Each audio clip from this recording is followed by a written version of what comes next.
अब हम कक्षा 7 सामाजिक अध्ययन हमारा अतीत का पहला पाठ हजारों वर्षों के दौरान हुए परिवर्तन सुनेंगे। डाइट जयपुर के निर्देशन में इस पाठ का आलेखन किया गया है सुमनजीत जैन द्वारा और समीक्षा की है हरिओम मीणा जी ने।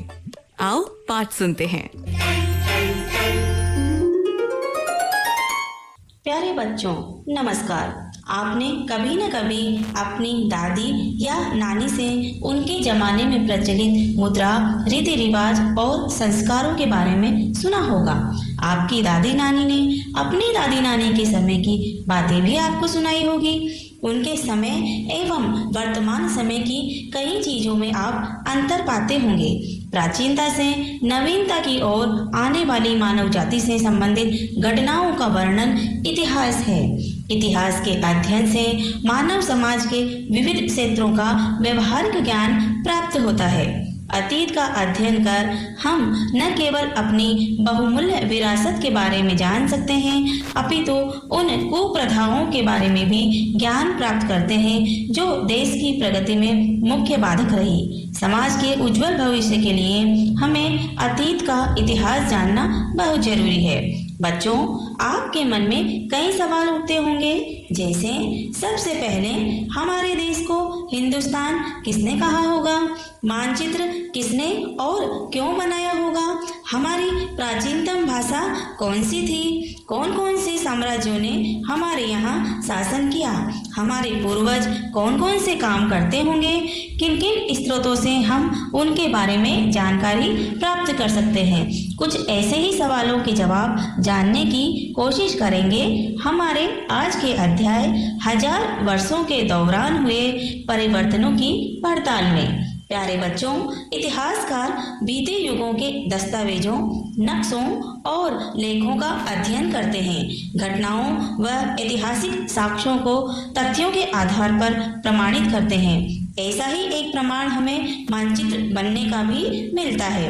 12वीं सदी के अरबी भूगोलवेत्ता अल इद्रिसी का बनाया हुआ दुनिया के नक्शे का अवलोकन करने पर हम देखते हैं इसमें भारतीय उपमहाद्वीप भी अंकित है, परंतु यह नक्शा उल्टा बना हुआ है। सन 1154 में अल इद्रिसी ने दुनिया का जो मानचित्र बनाया और सन 1720 में फ्रांसीसी मानचित्रकार ने जो नक्शा बनाया, दोनों में काफी अंतर था। दूसरे युग तक मानचित्र अंकन का विज्ञान बहुत बदल गया था। बच्चों, जो व्यक्ति मानचित्र या नक्शे बनाता है उसे मानचित्रकार कहा जाता है। फ्रांसीसी मानचित्रकार का नक्शा ज्यादा परिचित लगता है। बच्चों, सबसे पहले मानचित्र की जिन्हें आवश्यकता हुई वे थे नाविक और व्यापारी। यूरोप के नाविक तथा व्यापारी अपनी समुद्री यात्रा के लिए नक्शे का उपयोग करते थे। इस नक्शे में तटीय इलाकों को अच्छे से दर्शाया गया है। वर्तमान में हम जो मानचित्र देखते हैं उसे बनने में कई वर्ष लगे। प्यारे बच्चों, जिस प्रकार मानचित्र में धीरे धीरे समय के साथ बदलाव होते रहे हैं, वैसे ही भाषाएं भी समय के साथ बदलती रही है। मध्य युग की फारसी आधुनिक फारसी भाषा से भिन्न थी। समय के साथ शब्दों के अर्थ भी बदल जाते हैं। इसका एक उदाहरण मैं आपको बताती हूँ। बच्चों, 13वीं सदी में जब फारसी इतिहासकार मिनहाज ए सिराज ने हिंदुस्तान शब्द का प्रयोग किया तो उनका अर्थ पूरे भारत से नहीं था। उनका आशय केवल पंजाब, हरियाणा और गंगा यमुना के बीच स्थित इलाकों से था। अर्थात उस समय जो दिल्ली के सुल्तान के अधिकार क्षेत्र में स्थान आते थे, बस उन्हें ही हिंदुस्तान कहा गया। जबकि वर्तमान में हम हिंदुस्तान का अर्थ संपूर्ण भारत से ही लगाते हैं। 16वीं सदी के आरंभ में बाबर ने हिंदुस्तान शब्द का प्रयोग इस उपमहाद्वीप के भूगोल, पशु पक्षियों और यहाँ के निवासियों की संस्कृति का वर्णन करने के लिए किया। 14वीं सदी के कवि अमीर खुसरो ने भी हिंद शब्द का प्रयोग किया था। इस प्रकार हम देखते हैं कि अतीत में कुछ शब्दों के अलग ही अर्थ थे। बच्चों, एक और उदाहरण मैं आपको बताती हूँ। एक शब्द है विदेशी।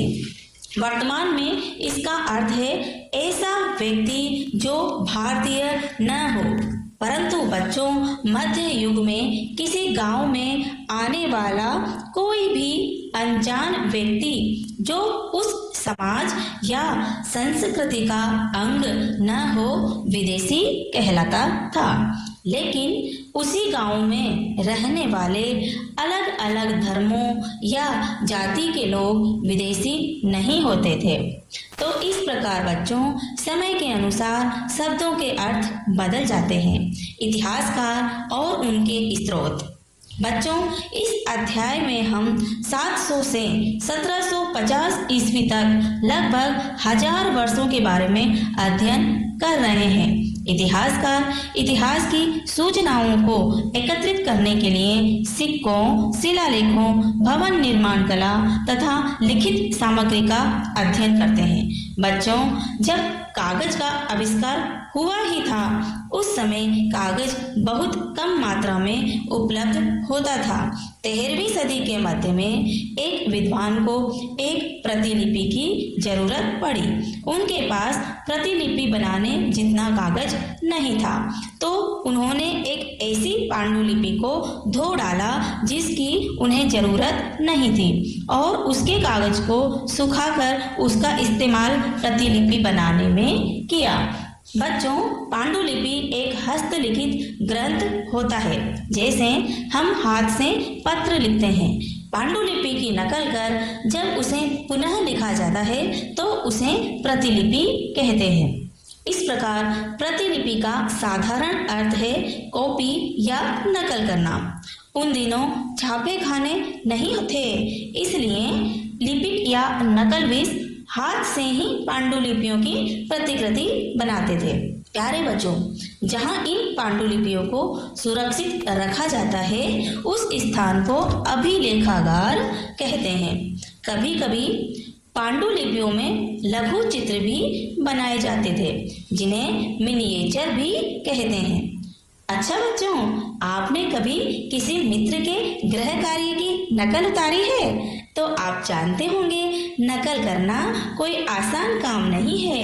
कभी आपको मित्र की लिखावट समझ नहीं आती होगी और आपको मजबूर होकर अंदाजा लगाना पड़ता होगा कि क्या लिखा होगा। फलस्वरूप आपके मित्र के लेख और आपके लेख में कुछ अंतर आ जाता है। बच्चों, यही अंतर पांडुलिपि की प्रतिलिपि बनाने में भी आ जाता है। प्रतिलिपियां बनाते समय लिपिक छोटे मोटे फेरबदल करते चलते थे। जब इस प्रकार पांडुलिपि की प्रतिलिपि और उस प्रतिलिपि की और प्रतिलिपियां बनती चलती है, तो उनमें मूल ग्रंथ से थोड़ा थोड़ा अंतर आता चला जाता है। इसलिए इतिहासकार को सत्य जानने के लिए एक ही ग्रंथ की विभिन्न प्रतिलिपियों का अध्ययन करना पड़ता है। बच्चों, जब कागज आसानी से उपलब्ध होने लगा, तो लोग धर्म ग्रंथ, शासकों के वृत्तांत, संतों के लेखन तथा उपदेश, अर्जियां, अदालतों के दस्तावेज, हिसाब तथा करों के खाते आदि लिखने में कागज का उपयोग करने लगे। नए सामाजिक और राजनीतिक समूह। बच्चों, सन 700 से 1750 के बीच 1000 वर्षों में कई परिवर्तन आए। नई चीजों का आविष्कार हुआ, जैसे सिंचाई में रहर, कटाई में चरखे और युद्ध में बारूद वाले हथियारों का इस्तेमाल होने लगा।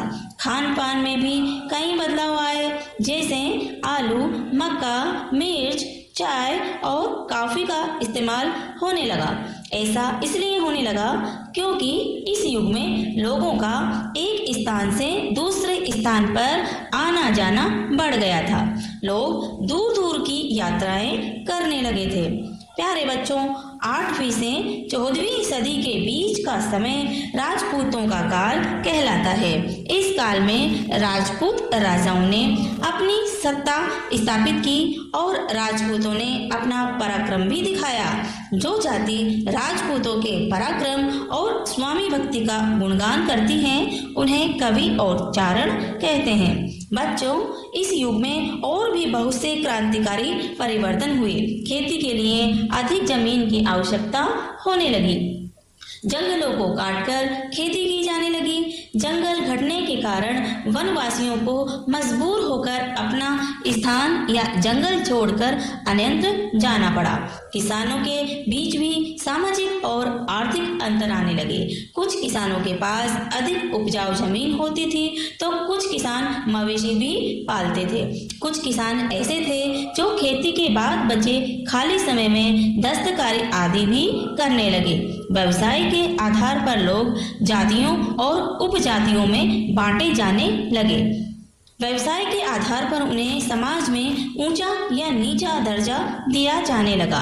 जिस जाति के लोगों के हाथों में सत्ता और संसाधनों पर नियंत्रण होता था वही जाति प्रभावी हो रही थी। जातियां अपने सदस्यों पर नियंत्रण रखने के लिए नियम बनाती थी और इन नियमों का पालन करने के लिए बड़े बुजुर्गों की एक सभा बुलवाते थे जिसे जाति पंचायत कहा जाता था, जिसका निर्णय सभी को मानना पड़ता था। गांव पर शासन करने वाला व्यक्ति मुखिया कहलाता था। क्षेत्र और साम्राज्य। बच्चों, इस समयावधि में भारत में बहुत से साम्राज्यों का शासन रहा, जिनमें प्रमुख है चोल, खिलजी, गुलाम, तुगलक, मुगल आदि। दिल्ली के सुल्तान गयासुद्दीन बलबन सन 1266 से 1287 तक का साम्राज्य पूर्व में बंगाल से लेकर पश्चिम में अफगानिस्तान की गजनी तक फैला हुआ था, जिसमें संपूर्ण भारत भी आ जाता है। गोंड, आंध्र, केरल, कर्नाटक, महाराष्ट्र और गुजरात आदि भिन्न भिन्न क्षेत्रों के लोग उसकी सेना के आगे पलायन कर जाते थे। इसी प्रकार मोहम्मद तुगलक का साम्राज्य भी पूर्व में लखनऊ से लेकर पश्चिम में सिविस्तान तक, उत्तर में कलानौर से लेकर दक्षिण में मावार तक फैला था। भाषा तथा क्षेत्र। प्यारे बच्चों, हम जानते हैं कि हमारे देश में कई भाषाएं बोली जाती है। पुराने समय में भी हमारे देश में हर क्षेत्र की एक अलग भाषा थी। सिंधी, लाहौरी, कश्मीरी, द्वार समुद्री, तेलंगानी, गुजरी, मराठी, गोंडी, अवधी और हिंदवी आदि भाषाएं बोली जाती थी। इन भाषाओं के अलावा एक और भाषा प्रचलित थी, संस्कृत, जो किसी विशेष क्षेत्र की भाषा नहीं थी। वह भाषा थी केवल ब्राह्मण जानते थे, आम जनता नहीं। इन भाषाओं की सूची सन 1318 में कवि अमीर खुसरो ने बनाई थी। बच्चों, इन भाषाओं में से कुछ के नाम आज बदल गए हैं। इस काल में शासक राजवंशों में से कुछ ऐसे थे जिन्होंने बहुत कम समय के लिए और कुछ राजवंशों ने बहुत लंबे समय तक शासन किया। जैसे मुगलों ने लगभग 150 वर्षों तक भारत पर शासन किया। 18वीं सदी में मुगल वंश का पतन के ढलान पर था। मुगल वंश के कमजोर होने पर अन्य छोटे छोटे राज्य स्वतंत्र होकर अपना शासन करने लगे। पुराने धर्म और नए धर्म। बच्चों, इस अध्याय में जिन 1000 वर्षों का अध्ययन कर रहे हैं, उस दौरान धार्मिक परंपराओं में कई बड़े परिवर्तन आए। कई नए मंदिरों का निर्माण हुआ। समाज में ब्राह्मणों, पुरोहितों का वर्चस्व बढ़ने लगा। नए देवी देवताओं की पूजा भी होने लगी। संस्कृत भाषा पर ब्राह्मणों का एकाधिकार था, इसीलिए ब्राह्मणों का बड़ा आदर होता था। राजा ब्राह्मणों के संरक्षक होते थे। बच्चों, संरक्षक का अर्थ है किसी प्रभावशाली या धनी व्यक्ति द्वारा किसी कलाकार, शिल्पकार या विद्वान व्यक्ति की मदद करना या उसे सहारा देना। राजाओं द्वारा ब्राह्मणों के संरक्षक बनने से ब्राह्मणों का दबदबा बढ़ गया। बच्चों, यही वह युग था जिसमें नए नए धर्मों का भी भारत में आगमन हुआ। हमारे देश के व्यापारी व्यापार के लिए बाहर के देशों में जाते थे तो उनका बाहर के देशों के लोगों से संपर्क होने लगा।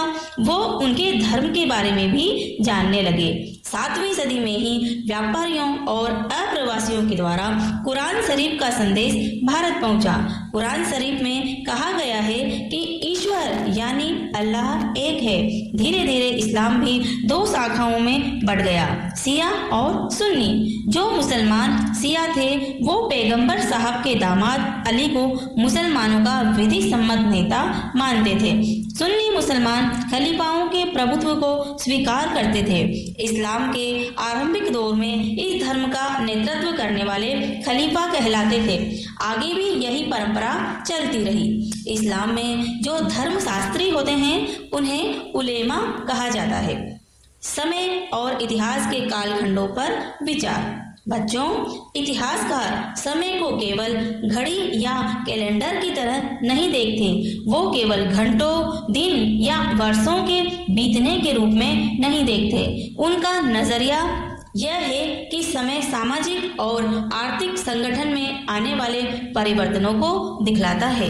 इतिहासकार अतीत को बड़े बड़े हिस्सों या कालों में बांटकर उनका अध्ययन करता है।